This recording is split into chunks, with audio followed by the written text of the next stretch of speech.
Hi there. I'm Cameron Lee Cowan. I'm the creative director of the Cameron Journal, and this is a little bit of audio I found in my archives called TV Wasteland. And this, it kind of sounds a little bit odd now in the age of streaming to talk about TV being a wasteland, which was a phrase that was coined in the 1970s, um, 60s maybe even.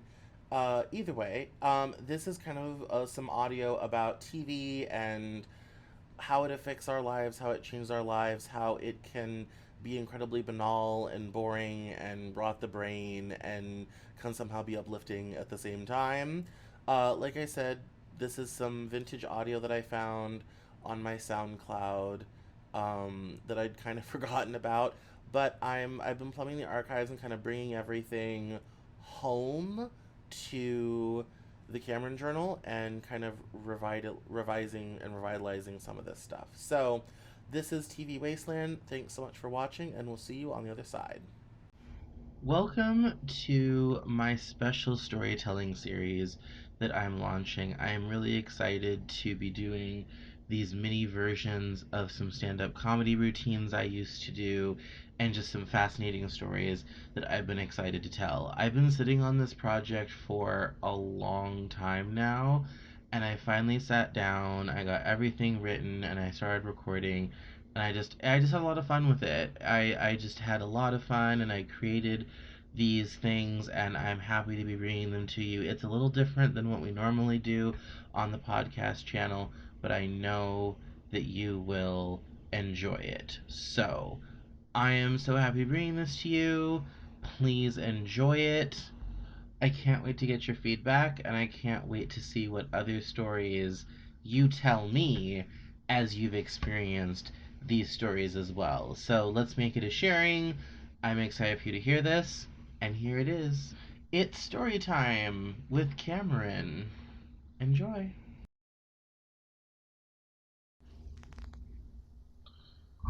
TV has been called a wasteland, I think, literally since the invention of TV. I think people were scared of a medium that could be in people's homes the way that it was. In fact, it was kind of funny. The subject of the influence of TV was a discussion people were having literally since the TV sets were first being bought in the early 50s, and as more and more Americans adopted TV, and it kind of rose into cultural popularity in the 60s as most Americans had TV.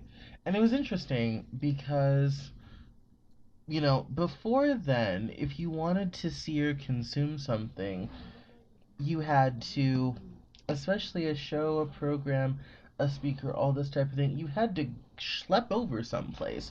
You had to go somewhere. And once TV came along, you could, with the flip of a switch, have all kinds of programming right in your home.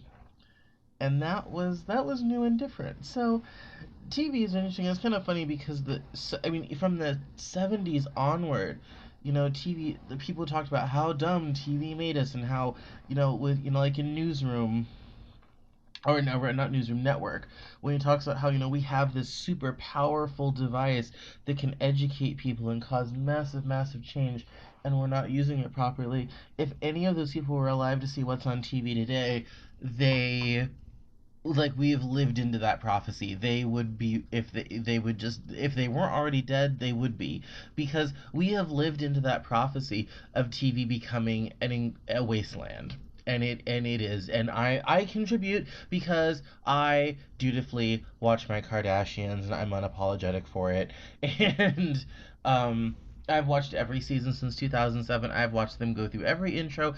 I have watched Kendall and Kylie go from middle school all the way up through high school, and now where they're doing their own thing. Um, it's, yeah, I've been involved in the whole process. I haven't given them money. I've never bought any merchandise. I don't buy any of their makeup or hair products. Um, I didn't buy any of Rob Kardashian's socks, so I don't think I've ever actually given them any money directly. But I have watched their show, contributed to their ratings, and contributed to them getting paid. So That is that. Don't judge me. You have your guilty show as well. But that being all aside, TV right now is so hard. Like, I'm watching more TV than I have for years. I've had a very tortured relationship with TV. When I was growing up with my parents, for my mom, grounding me from TV was her favorite thing to do. So I would get into a show and then not be able to know what was going on because, of course, this is back in the days before streaming and DVRs and all this foolishness. And and so I would get into a show, whatever have you, and then I would not be able to finish, or I'd not know what was going on, or I'd get lost in the story, and then it just all kind of seemed pointless, and it was just a mess. It was just a mess. And so I would just quit watching TV in protest. It's like, even when I was like, okay, well, you can watch TV again, it was kind of like, no, I'm going to go read a book, which was beneficial because I got incredibly well read. So I would go play with my Legos, read a book, all this type of thing, and I would go on with my life.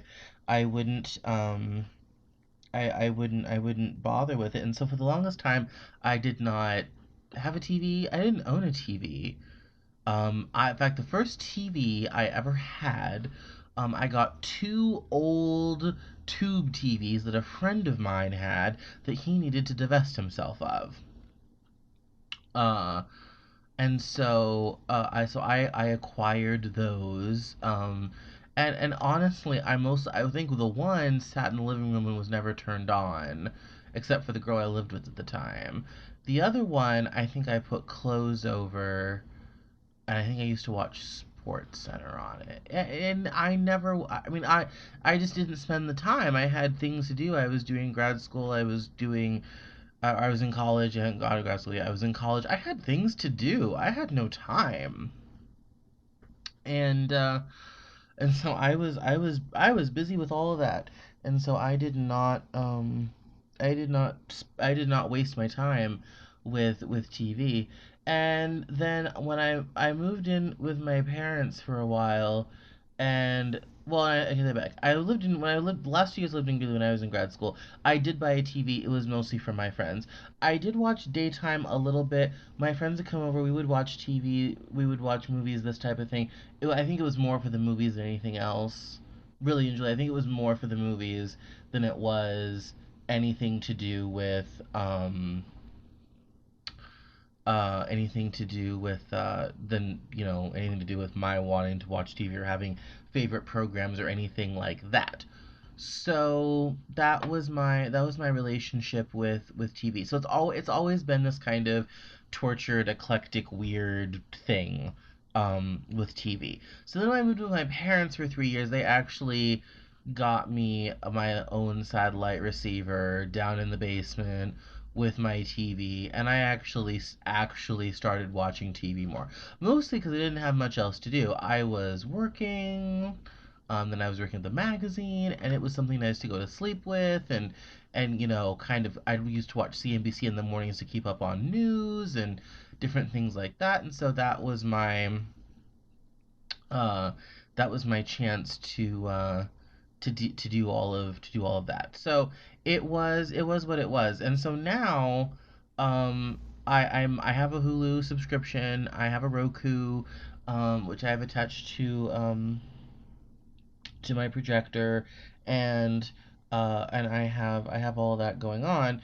And so now I actually spend probably an hour to 2 hours a day watching TV. I actually have favorite TV shows, storylines I'm invested in. One of the shows I finished watching this past weekend was the first season of Better Call Saul on AMC, which is supposed to be a Breaking Bad prequel, which makes no sense because Breaking Bad is a totally separate plot. Terrible show, by the way. I hated Breaking Bad. I could not get into it. I could not get through it. It was just take several seats. I just could not just deal with it at all. Uh, and so I was able to but it was good. I really enjoyed it, and it was a really kind of sad show because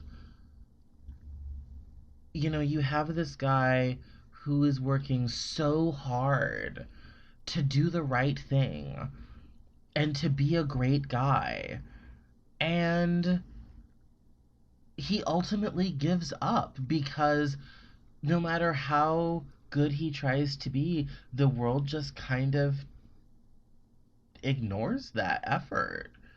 It's really sad to, to know why, to just be stuck in that place. But it was a great show. I highly recommend. Please go out and watch.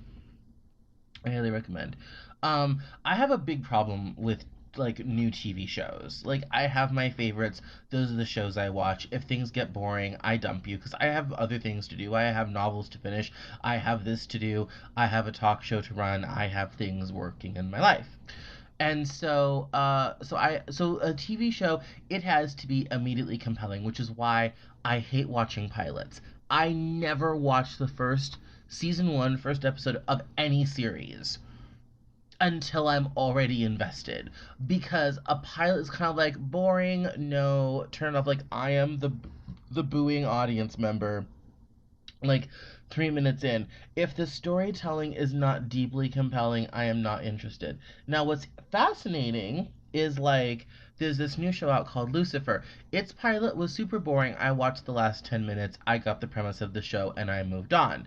Better Call Saul, on the other hand, the pilot was so compelling, I actually watched it and I actually enjoyed it. And I think that's why I like the weird shows that are like Netflix originals or Hulu originals or out on cable because that's like Sons of Anarchy, best show ever. American Horror Story, absolutely awesome. Better Call Saul, just amazing. Madam Secretary with Tia Leone is my absolute favorite show. I marathoned it when I was in Europe in 2015 to get through the first season so I could catch up. Like across the board, great shows, great shows, great shows. And Madam Secretary is network, and usually I don't like things on network. I require a bit grittier story, and network just doesn't do that type of thing. But I mean, all genuinely great shows. And so I'm highly selective with my TV watching. Daytime, I'm getting back into General Hospital, although I admit I'm kind of thinking about dumping it because it is a soap opera, and to some greater or lesser degree, who cares? Um, I might give it a break. I will take like detoxes from shows, especially one like General Hospital that's kind of always ongoing. Sometimes it's good to just take a break for a while. And the nice thing about a soap opera is you can watch it for a week and get back into everything. It's nice.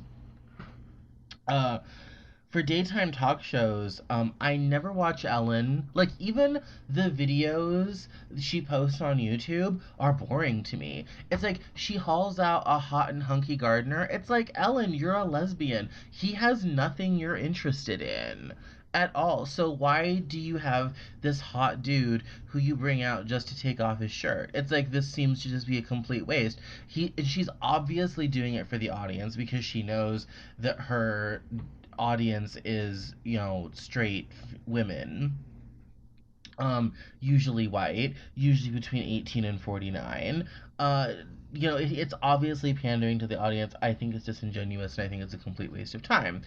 It was funny. I was on the phone the other day and my nana was talking about they got rid of Meredith Vieira in Denver, the Meredith Vieira show, and put in Wendy Williams. And she was like, "Oh my God, I cannot stand that Wendy person." And then the other day, she's kind of like, "Actually, if you leave her on long enough, you start to like her. Like you can really put up with her." Wendy, I have a tortured relationship with. I love her after show. I love watching Hot Topics. She doesn't make her show available on any service that I have, so I never actually watch the whole show through. I watch the segments that she puts on YouTube. Um, her clothes, messy. Her wigs, messy. Like, everything is just crazy and messy and weird and odd, and it just, her whole thing. It's kind of funny with her struggling because every time she goes up against Ellen and that's her primary competition, she always loses. And it's funny because after she loses yet another award to Ellen, she always talks about how award shows don't matter. And those people who never win always talk about how they don't matter. But those people watch them win an award, and all of a sudden, awards are the greatest thing, and oh my god, we won, and blah, blah, blah, blah, and be happy for us, and send us a card in Cabo, and like, it becomes this whole huge thing that is just unnecessary. It's like Wendy was up for best female daytime talk show host on the People's Choice Awards. The only thing lower than the People's Choice are Teen Choice and Kids Choice. So anybody should be able to pull off a People's Choice Award. If Wendy had mentioned it on her show a couple times, she probably could have beat out good old Ellen, who's actually won Emmys. Wendy doesn't even get nominated for those. And she could have actually done something and acquired herself the low hanging fruit of award shows. But no, no, no. She mentioned it once that she had been nominated and that people could go vote. But she didn't mention it beyond that. She didn't do any social media. She didn't get on YouTube and do anything special. She just let it ride. And of course, lost by a landslide. Nobody cared. It was a mess. And then literally the next day, they're talking about awards, and she's talking about how awards don't matter and they don't mean anything. And it's like, that's just because you've never won any. But anyway, TV TV is a wasteland. There's some great shows. I'm watching Venture Brothers right now on Adult Swim because obviously I'm doing the Hulu thing, so I'm not like putting on the channel at nights and the weekends like I used to when I lived in Denver. But that's why I like that type of storytelling. And like I said, TV is just hard and messy and difficult, and it yeah, just TV is just difficult. And I'm so glad more shows are getting on board with digital streaming and Hulu and all this type of thing, so that those of us that have that don't, do the cable thing can have access to them because it's a good thing. It's a good thing. And that's really the future. I think they're finally figuring that out, that that is the future, and that people are going to, the trend towards being able to consume content wherever and however on any device is here and here to stay, and people want to be able to watch their favorite TV shows on their phone, and not, they're not going to just sit down on the couch and be sedentary, whatever have you, or be able to watch them at the gym. That really is a thing. It's really a trend, and it's really here to stay, and it's not going anywhere. And I think TV networks are finally getting hip to the jig, which is good. And I look forward to seeing what interesting shows come out. I have Amazon Prime now, so I actually get to go through Amazon original shows, which should be rather interesting. And there's kind of some interesting things coming on Netflix. And I wish they'd bring back like Marco Polo on Netflix, which is it's a huge series and it's shot in China. It takes a long time to do and all this type of thing. But there's some good series that I wish they would bring back. But I'm interested to see what other like short things like Fox did a short thing called Wayward Pines that was really interesting. There's a couple other things. BBC is doing its own streaming service. It's getting all proprietary, and it's taking all their shows off streaming services. And I think we're gonna see this more and more, where the networks are gonna like try to have you on all their own apps and all their own things to try to keep you in their little bivouac. But it's fun times. I still can't stand pilots. I won't be watching them. And yeah, TV is crazy. And I think I need to watch less TV. I've recently kind of gone through the shows that I'm watching and dumped them because I literally watch TV for like an hour a night before I go to bed. And so I'm kind of like, all right, what? And there's enough days of the week that I can spread everything out so that I can get everything I want watched. At some point, it's like there's some shows that need to get dumped, and I'm trying not to take on any more as well. So there are some shows where I will wait for them for like the full run of them to go through and then marathon them. Like I did that with Downton Abbey, who had just finished up its final season. It's airing right now in the U.S., but I watched it as it came out in the U.K. And I watched all of them all at once. I literally took a weekend. It's only 8 episodes, and it's just kind of like boom, we're just from beginning to end, done and dusted, awesome, great, moving right along now, please, and thank you, it's a great thing. Yeah, so that's where we are with all that. But yeah, TV is weird and crazy, and Ugh, thank God for Hulu. I don't even know where I'd be without it.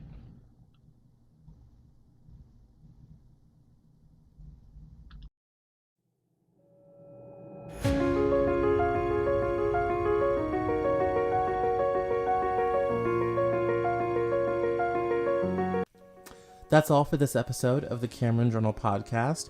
Thank you so much for listening. Visit us online at CameronJournal.com. We're on Facebook, Twitter, and Instagram, and I love to talk to my followers and listeners, so please feel free to get us on social media at Cameron Cowan on Twitter, and we'll see you next time on the Cameron Journal podcast.